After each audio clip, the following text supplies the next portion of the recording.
Ain't all old junk.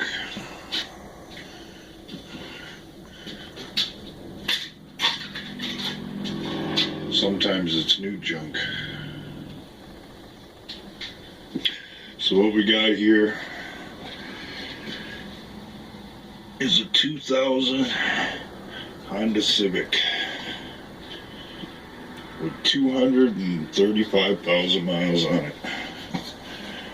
It's got some kind of funky noise when you're going down the road. I think it's in the transmission. I've got two possibilities at this point.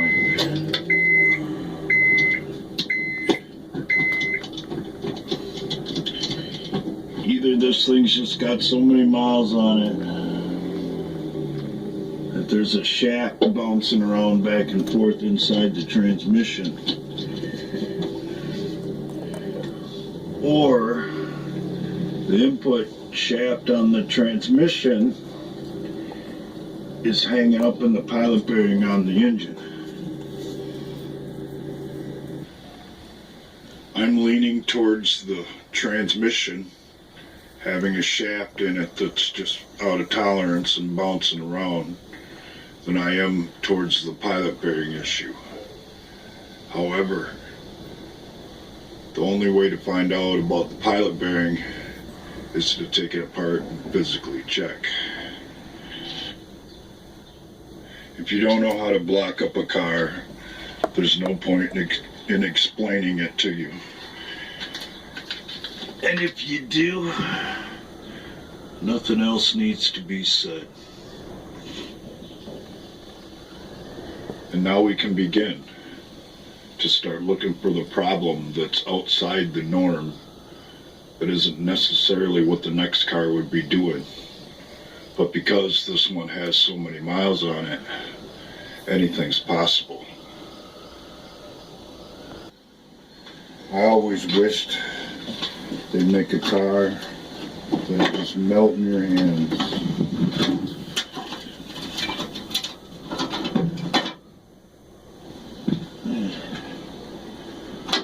Don't give you any bolts in the way to make things more difficult, or have to deal with a bunch of bullshit that shouldn't be there.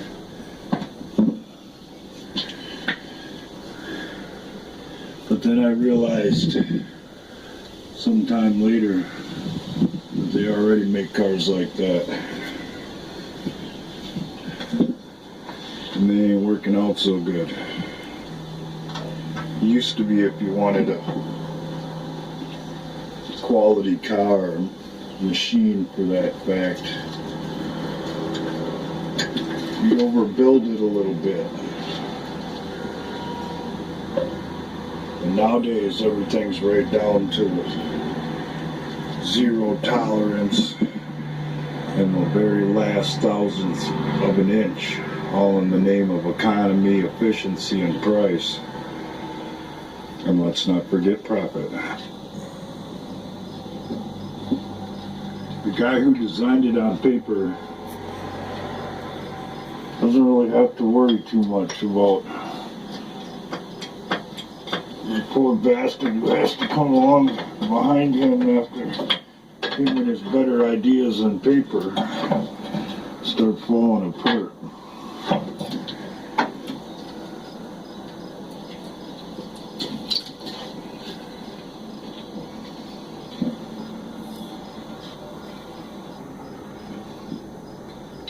That's why cars get a reputation for maintenance, being difficult, or being well thought out. Runs through an entire line, and generally not just one model.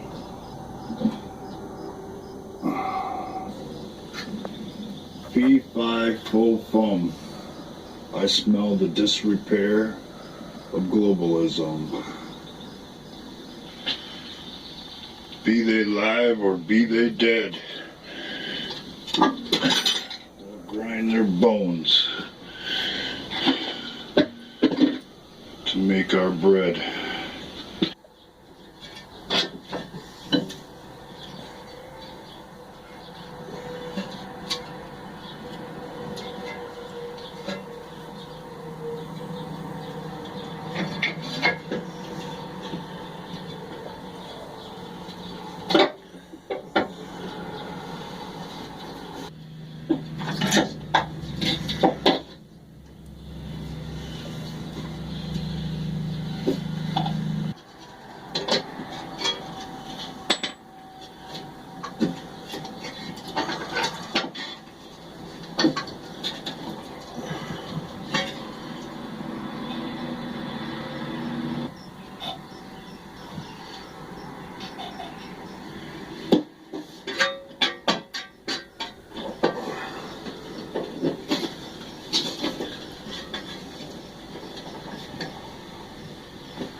pusher.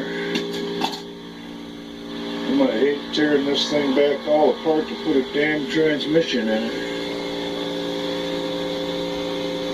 Because I ain't seeing any evidence of anything else.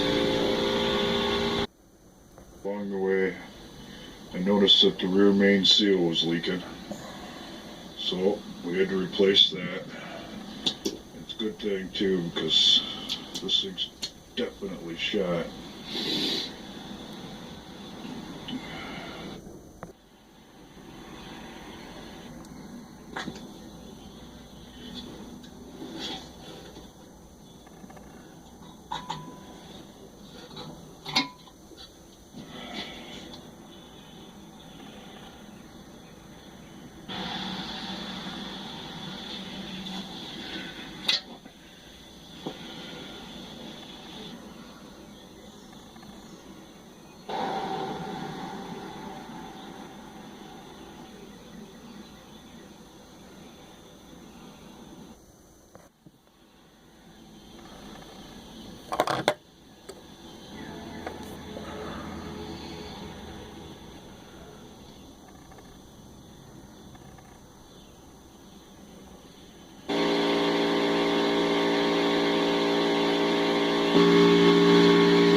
Were you paying attention? Good. Now you do it. Because not everybody's willing to do a job like this out of the goodness of their hearts. And when things go bad and things go sideways, we might have to come up with whatever we can come up with on our own without somebody else's help, or it ain't getting done. Unfortunately, everything I just did more than likely isn't going to fix the problem. But seeing as how it's my kid who bought this car, and she doesn't have the $500 to $800 it would have cost to put the clutch in it, as an experiment, guess who gets to lay underneath it and do all the work? Because somebody had to take an interest where it wasn't getting done. Somebody had to stand up and say, all right, I'll take care of that, don't worry about it. Or someone goes without.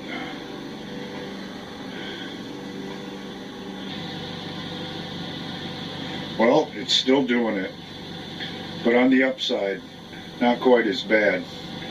Maybe it'll be a while before I have to repeat this charity work nightmare again.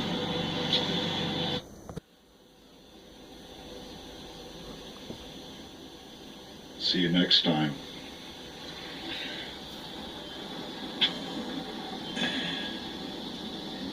If there is a next time.